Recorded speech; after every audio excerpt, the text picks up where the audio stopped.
Hi! In front of me is TOSCIDO P101, and today I would like to show you how you can manage auto rotation.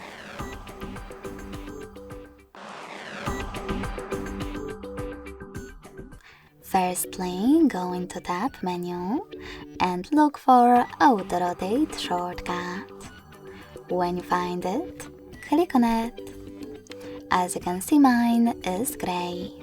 That means that auto rotation is disabled, but you can always enable it by tapping on the same tile again. If you want to, go into Devices Settings, scroll down, select Display section, and tap on Advanced. Then scroll down again and click on this switcher next to Auto Rotate Screen to turn it off or on. Thanks so much for watching. If you enjoyed this video, don't forget to leave a like, comment and subscribe. Bye!